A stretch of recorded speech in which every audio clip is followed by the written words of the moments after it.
فروا کو اس حالت میں دیکھ کر میرے رونگٹے کھڑے ہو گئے۔ وہ مدہوشی کی کیفیت میں تھی، پانی سے پوری طرح بھیگی ہوئی تھی اور اس کے جسم کے نشیب و فراز واضح تھے۔ یہ سب دیکھ کر میں نے محسوس کیا کہ اس نے بڑی غلطی کی ہے اور میں اسے سزا دینے کا ارادہ رکھتا تھا۔ فوراً میں نے اس کے جسم پر سے یہ ہٹائے اور اس کے غبارے آزاد کیے اور اپنی گرفت مضبوط کر کے۔ میرا نام موسیٰ ہے۔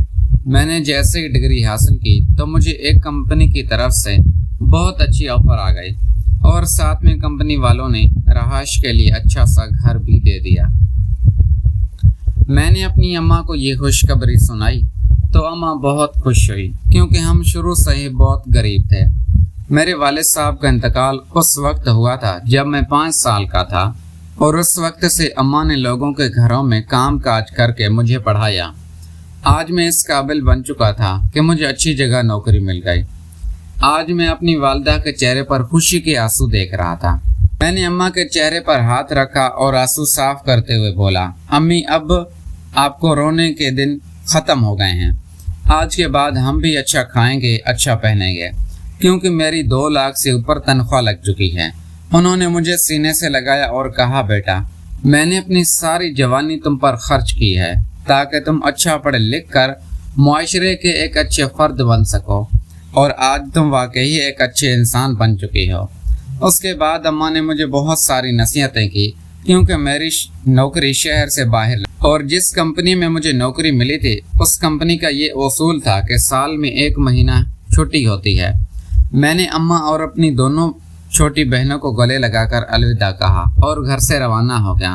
چند گھنٹے کے سفر کے بعد میں اپنی کمپنی پہنچ گیا۔ کمپنی پہنچتے ہی کمپنی کے مینیجر نے استقبال کیا اور کہا کہ آپ آج آرام فرمائیں، کل سے کام شروع کریں گے۔ مجھے کمپنی کی طرف سے رہائش کے لیے ایک مکان دے دیا گیا تھا۔ آج میں سفر کی وجہ سے بہت تھکا ہوا تھا، اس لیے میں فوراً اپنی رہائش گاہ گیا اور اپنے بیڈ روم کا دروازہ کھول کر دیکھا۔ سیدھا پلنگ پر جا کر لیٹ گیا اور کب میری آنکھ لگ گئی مجھے پتہ ہی نہیں چلا۔ پھر صبح اس وقت میری آنکھ کھلی جب میرے گھر کا دروازہ بجا۔ میں اٹھا اور دروازہ کھولا تو سامنے سے خوبصورت جوان لڑکی کھڑی تھی۔ میں نے پوچھا، آپ کون؟ تو اس نے کہا، مجھے کمپنی کی طرف سے آپ کے گھر کی صفائی کے لیے بھیجا گیا ہے۔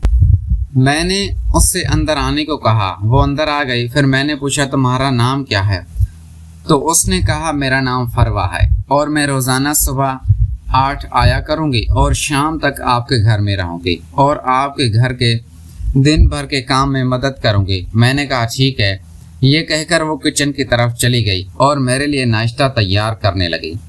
میں بھی واش روم کی طرف چلا گیا اور نہا کر کپڑے پہن کر ناشتہ کرنے کے بعد آفس چلا گیا اور وہ گھر کے کام کاج میں مصروف ہو گئی۔ شام کو 7 بجے جب میں گھر واپس آیا تو وہ گھر کے کام کاج سے فارغ ہو چکی تھی۔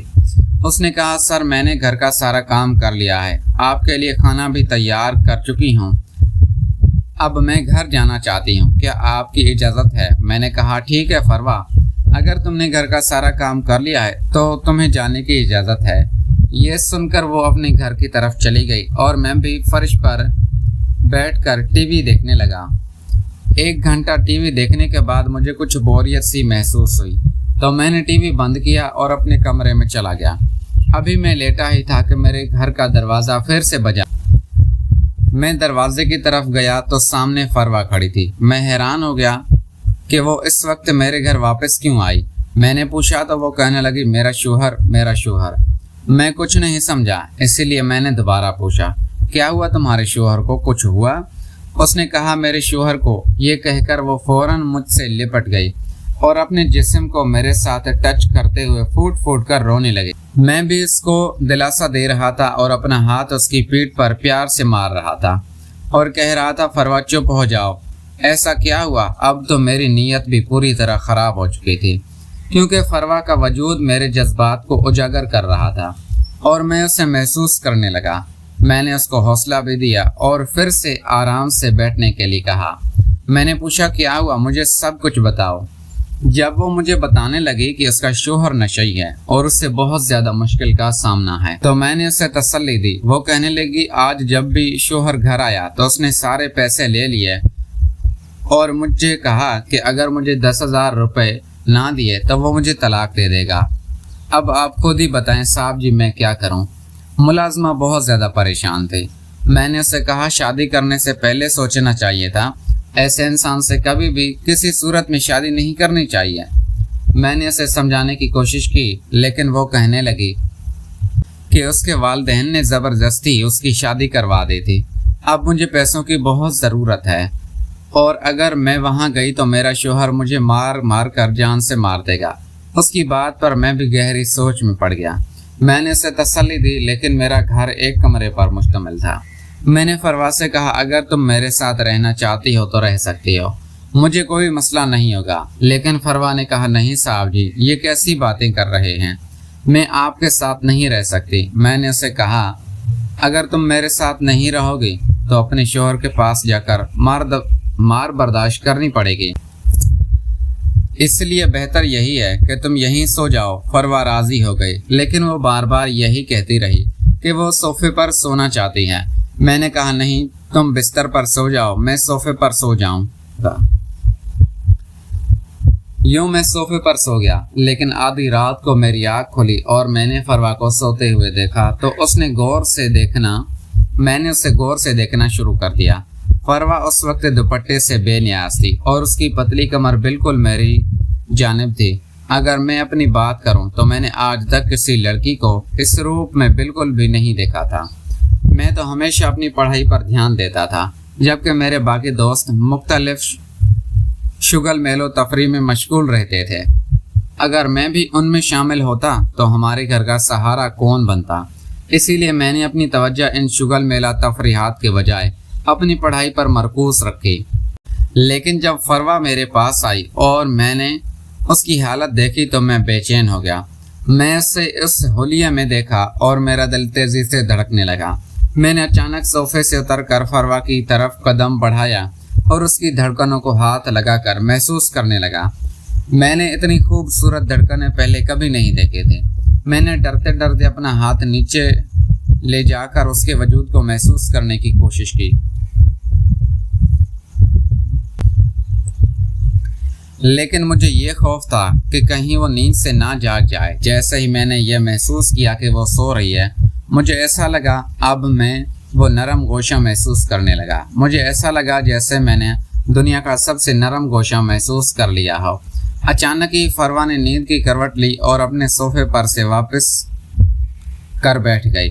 میں بے چین ہو گیا اور اسی بے چینی میں خود سے کام کرنے لگا۔ کام کرتے کرتے میری آنکھ لگ گئی۔ جب میری آنکھ کھلی تو میں نے دیکھا کہ فروا اب اپنے بستر پر نہیں تھی۔ میں نے دیکھا کہ وہ چھوٹے صحن کی صفائی کر رہی تھی۔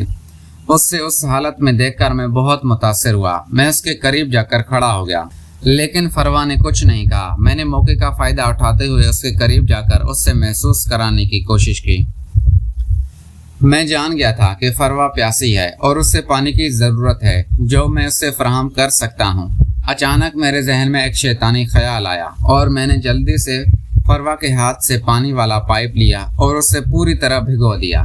فروا نے کہا صاحب جی آپ کیا کر رہے ہیں؟ آپ کو دفتر بھی جانا ہے، مجھے چھوڑ دیں۔ وہ مجھے چھوڑنے کی درخواست کر رہی تھی لیکن میں نے اسے پورا بھگو دیا۔ اچانک میں نے کہا ارے یہ میں نے کیا کر دیا؟ میں نے تمہیں سارا بھگو دیا، معاف کرو مجھے پتہ نہیں چلا۔ فروا پانی میں بھیگی ہوئی بہت خوبصورت لگ رہی تھی۔ اس کے کپڑے چپک گئے تھے جس کی وجہ سے وہ اور بھی خوبصورت لگ رہے تھے۔ میں نے اس سے کہا فروا یہ سب میری وجہ سے ہوا ہے، میں خود ہی پانی نچوڑ دوں گا۔ فروا نے کہا صاحب جی آپ کیا کہہ رہے ہیں؟ پیچھے ہٹے میں خود کر لوں گی۔ میں نے کہا نہیں میں خود یہ سب کروں گا اور میں اس سے کمرے میں لے گیا۔ وہاں میں نے اس سے کہا کہ جلدی سے یہ خود کو خشک کر لو ورنہ سردی لگ سکتی ہے۔ میں ویسے بھی دفتر جا رہا ہوں، دروازہ بند ہے، کوئی اندر نہیں آئے گا۔ فکر نہ کرو۔ فروا خوشی سے سر ہلانے لگے اور میں جلدی سے باہر نکل آیا۔ یہ سب میرے ایک منصوبے کا حصہ تھا۔ میں نے 5 منٹ انتظار کیا اور یقین کر لیا کہ فروا نے میری بات مان لی ہوگی۔ اور وہ اپنے کپڑے خشک کرنے کا انتظار کر رہی ہوگی۔ یہ سوچتے ہی میں نے فوراً دروازہ کھولا اور اندر آ کر فروا کو اس حالت میں دیکھا تو میری آنکھیں حیرت سے کھلی کی کھلی رہ گئی۔ فروا بجلی کی طرح چمک رہی تھی۔ مجھے دیکھتے ہی اس نے فوراً اپنے جسم کو چھپانے کی کوشش کی اور کہا، صاحب جی آپ یہاں کیوں آئیں؟ آپ تو دفتر جا رہے تھے، پلیز یہاں سے جائیں۔ میں نے جواب دیا، فروا میری گاڑی کی چابی کمرے میں رہ گئی تھی، اسی لیے میں آیا ہوں۔ میں نے مزید کہا، تم خود کو مجھ سے چھپا رہی ہو جیسے میں کوئی جانور ہوں۔ مجھے یہ سب بہت غلط لگ رہا ہے۔ فروا کی دھڑکنیں بہت بڑی تھی اور میں نے پہلی بار اس کے حسن کا یہ پہلو دیکھا۔ میں نے چابی تلاش کرنے کی کوشش کی لیکن وہ کہیں نہیں مل رہی تھی۔ مجھے معلوم تھا کہ چابی ہمیشہ اسی جگہ پر ہوتی ہے، لیکن میں نے جان بوجھ کر وہ جگہ نہیں دیکھی۔ اچانک میں نے ڈرامہ کرتے ہوئے اپنے پیر کو آگے دھکیلا اور یوں اس کے اوپر گر گیا۔ اس حرکت کو دیکھ کر اس کی آنکھیں حیرت سے پھٹی کی پھٹی رہ گئی۔ میں بہت شرمندہ تھا کہ مجھے یہ سب کرنا پڑ رہا ہے، لیکن یہ پہلی بار تھا کہ میں نے کسی لڑکی کو اتنے قریب سے دیکھا تھا۔ میرے دونوں ہاتھ اس کے جسم پر تھے اور میں اسے محسوس کرنے لگا تھا۔ میں نے فوراً فیصلہ کیا کہ میں اسے دکھاؤں گا کہ سکون کیا ہوتا ہے۔ مجھے یہ بات واضح ہو گئی تھی کہ اس کا شوہر اس سے کوئی سکون نہیں دیتا، جس کی وجہ سے